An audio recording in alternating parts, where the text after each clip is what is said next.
these two guys today. Let's do it.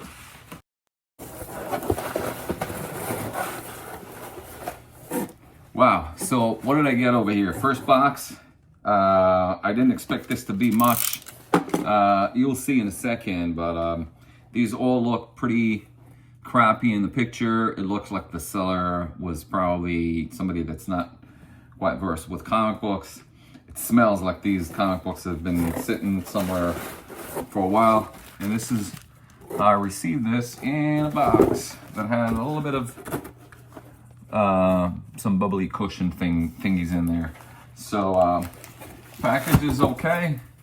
It made it fine, but these have obviously been as the picture told the story. I mean, like I love it when you see a listing and there's a picture of comic books laid on a bed or on a laundry machine, then you know that sellers probably doesn't is not really a collector. But so these are a bunch of Archie books, and the interesting story about these is that I saw this listing come up. I scrolled through the pictures just for shits and grins, and then I saw a book that was hidden in the background, and I was like, is that what I think it is? And, you know, I zoomed in, and by the time I zoomed out, somebody bought it. And I'll show you what this is, and I'll tell you what happened after. So let's look at what's in here right now. So the listing said, huge 28 comic book lot, Archie, Betty, Veronica, Sabrina, Josie, and the likes. And the price was... the seller offered it for 35 bucks. Shipping was kind of hefty, was like, I think around like 17 bucks or so. And it had a best offer. And like I said, I looked into the pictures, I zoomed, it didn't look like they were in good shape, so to speak, or in great shape, I should say. They look like they're in good shape, which means condition-wise being good. So let's just go through these really quick, and then you'll see what I saw. First of all, there's this little digest, and you can tell from over here, quality is not quite there. Here's an Archie's Laugh-In Joke Book magazine, number 128. These are silver age, so I think that most of them are silver. This is from 1968. This is actually in not such a good shape, all things considered. Probably need a little clean and a press. Here's a moderner Archie, number 63, Archie and Friends. Here's Reggie and Me, which is number 38, which is not in such a great shape. You can see this thing over there. Archie's Pals and Gals. These all need pressing. I mean, I doubt I'll sell them like by themselves. I'll probably put them as a lot. Here's a Josie number 41, which is has all these marks on the cover and whatnot. So again, condition is not the best, to say the least. And here's why I picked this lot up. Betty and Me, number 16. You know what it is. Innuendo cover. Archie, did you have any trouble rescuing me? I sure did, Betty. I had to beat off 3 other guys. Ha ha ha. So beat off maybe back in the 60s. Didn't mean what it means today. But you could see this is a very sought after cover, innuendo cover. As you can clearly see, this has this cutting thing over here. So it's there's a piece missing over there. Now, as back to my story, I was going through the comic books and I saw it, and I was like, wait, is this Betty and Me number 16? I said, yeah, it is. And then I zoomed in and I said, like, yeah, but it's missing this piece. You could tell that it was missing it. So I said, you know what? I would love to own this cover because I don't have it, but I would love to own it complete, not in this condition. So, but you know what? It'll be nice to have it. So I sent an offer for 25 bucks. Somebody else got it before me and paid full price. And I bet you that they didn't zoom in, because the next day I saw on my eBay feed that this listing was listed again for full price of $35 and $16 shipping. So at that point I said, all right. So I bet you that the previous buyer probably looked at it and said like, oh, I didn't see that it's missing this thing, so let me just get my money back. But for the price that I got it, which is 25 bucks plus shipping, it ended up being 44 bucks. Again, all these Archie comic books, including this, as a bonus, even though it's not complete, a complete cover. I'm happy. And will I flip it? I may. I don't know. If I find a better looking copy, I may just, you know, flip that. And I'll definitely sell the rest of them. So what's next in here in this batch? Here's Archie number 229. And this is bronze already. Betty and Me number 52. Again, it has a dreadful spine roll. Here's a coverless Archie opening night. This, you know, sorry, I can't, this is no good. I mean, it's just, if you know, coverless copies, I mean, like, I understand, but I mean, like, if, unless they have, like, a significant value, I wouldn't hold on to them, and particularly when they're in dismal shape. I mean, like, there's all sorts of stuff on it. Yeah, this goes, I'm not going to keep that one. Here's an Everything's Archie, number 7, giant number 7, which, again, is not in a desirable condition. Here's Life with Archie number 97. Everything's Archie number 28 with the spine roll. This is better. A press will definitely do this comic a world of good. Madhouse Jokes number 69. Again, with the situation here in the cover. Laugh number 222. This is another, if I'm not mistaken, this is an early bronze, or is this a late silver? Yeah, late silver, 1969. Archie and Me number 30. Betty and Veronica, this is a nice one, number 181. Here's a newer Betty, number 133. Laugh number 199. Cool stamp on the cover, love those. Love stamps from whether it's a bookstore or a private collector or a distributor stamp, I love them. Millie snuck in there all of a sudden. Millie number 166, Marvel book. Archie and Me number 31. Reggie and Me number 31. In a better shape, probably very good to finish. Pep 236. Betty and Me number 23. Pep number 223. And Sabrina number 30. So again, there's almost 30. There's 28 comics over here. Most Archie. I'm probably gonna flip this, like probably press and clean this slot. I'm not gonna, you know, allot too much time to pressing and cleaning these. Probably gonna be like you know, an hour or two to do all of them. I got my trusty Vivor. You know, if you can see it over here, it's usually hanging in the backdrop of my of the image over here, and that usually can hold up to 30 comic books in one clip. Usually, I just what I'll do is I'll go and I'll press them right here in my seal, heat press, and then after that I'll chug them over there on that contraptor over there, just to get them sit there for 24 to 48 hours. So that's what I'll probably do. I'll just press all of them, flip them, and just to offset the price, and then hold on to that innuendo cover. All in all, it's a fun lot. I'm glad that I own it.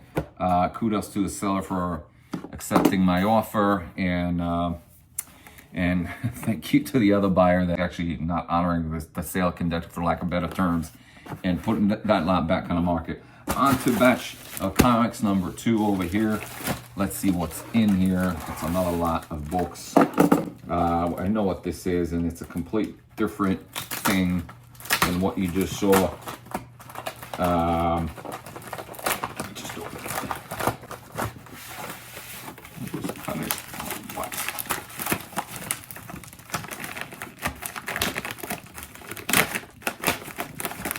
All right, got it open. And here's the second batch of books that we have here. What are they? We're gonna find out right now. So, these were listed as near mint or like new. I can't remember. Let's see. actually, these weren't listed in any condition. They just had like that. I don't know if you noticed on eBay lately, they got all these like AI generated descriptions that supposed to tell you what you're buying. But glancing at the picture, they looked like they were rather new. Now, this is a series of Alien Worlds that I'm a huge 80s indie fan. I grew up collecting comic books when I was a kid in the 70s, and then in the 80s, like 70s died. At the end of 70s, early 80s, I stopped collecting and I got back into it at around like 84, 85. And then 86, 87, I was like all gung-ho, immersed in comic books. And so, yeah, so these were very popular at the time, the whole indie movement. I mean, I'm going to probably do a video later on at some point. It's just dedicated for 80s comic books that came out from all these independent labels. Most of them were black and white, but these weren't. These are trending right now just because of the series of covers that Dave Stevens did and some interior as well. But I always thought they were great comic books. And so Seller had all of these offered, and let's assess the condition and see what's in here. So right out of the gate, there are 5 copies of this wonderful, I think it's Joe Chiodo, is it, that did the cover for this? I'm not too sure, but it's an amazing cover. And let's assess the condition, rip it out of the bag and see what they look like. They definitely passed the 9.0 condition stage with the press. That could definitely get to a 9.4-ish type of stage. Let's look at the second one. Come on. You can tell these have been sitting in the bag for a while. Here's the same copy, and this is a better looking copy over here. The edges are beautiful, corners are beautiful, nice and sharp, white pages. Yeah, this is a really nice copy of this book. Again, I can't remember who the cover artist is. Yeah, it is Chiodo. So beautiful cover right there. And if you have never read these, I mean, like they have like all these really cool little short stories. Each one is like a 6 or 8 pager, and various real good talent. Val Mayerick, Jeff Jones, Dave Stevens, as I mentioned, Rick Corbin, Nestor Redondo. They're great little short story anthologies. And oh, this is beautiful. I remember reading this. This is Bruce Jones and Tim Conrad short story. So it's just a really cool book. Doesn't have any significant value, even though it's a first in a series, in the short mini series, I guess you can say. I think this whole publication, PC Pacific Comics, folded after 2 or 3 years. But they had wonderful series that they had in their under their label. Also, Twisted Tales was another anthology that came at the same time. Here's another copy, which looks to be definitely around the 9.4, if not higher grade. I don't think I'm gonna grade these. I'll probably just offer some of them for sale. Here's one that was double bagged for some reason. Let's see if it's in better shape. Not that these are in bad shape, but yeah, also very nice. Some, you could see there's some ticks over here, but they're all, get past the glare. So they're all non-color breaking, so they're easily pressed if you know what you're doing.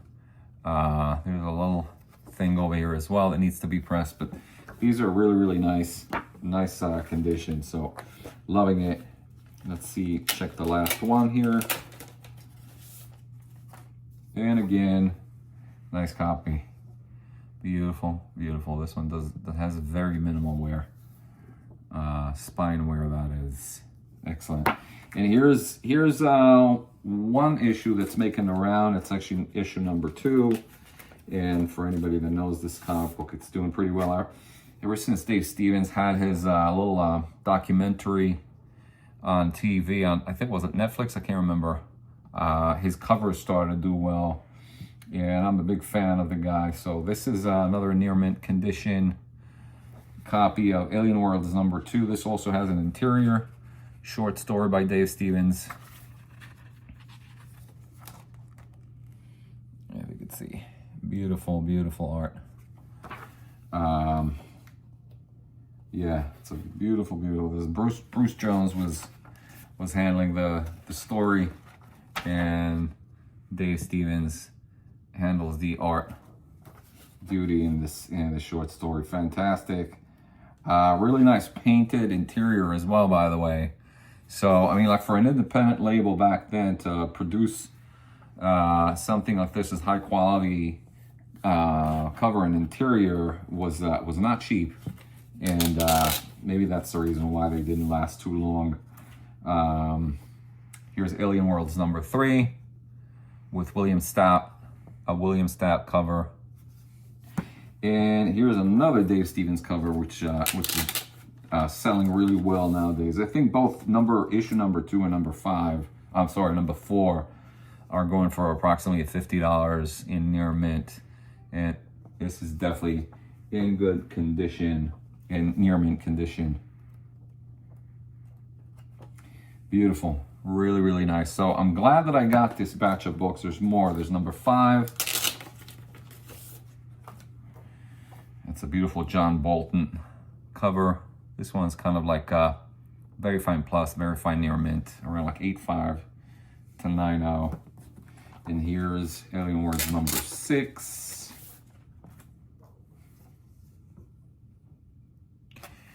And here's a beautiful cover that gets zero attention, even though I gotta tell you, I mean, like, it's such a wonderful cover. #7. And again, I think this is a Joe Chiodo cover as well, if I'm not mistaken. Beautiful. It's you know, it's really funny. It's one of these covers that I've actually seen this painting tattooed on somebody.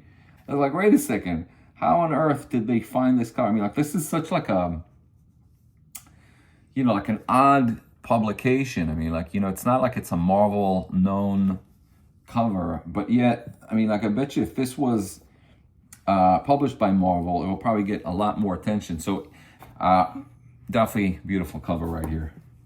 And here's Alien Worlds #8, and here's another John Bolton #9, and I believe that's all of them. There you go, and there's 2 copies of #9. So there you have it. So that's what I got this time. How much did I pay for this? Well, the seller had it offered for $50, I believe. Yep. And I sent him an offer for 30, I think 35 or so. We agreed on 37, so it was 37 with shipping, $46. So now even $50, and I'm happy with these. I love the series. I have the originals when I bought them when they came out of the store, and they're, you know, read to shreds. And I'm glad to have them finally in a much better condition. So that's all I have right now. Hopefully you enjoyed, and I got some more surprises coming soon.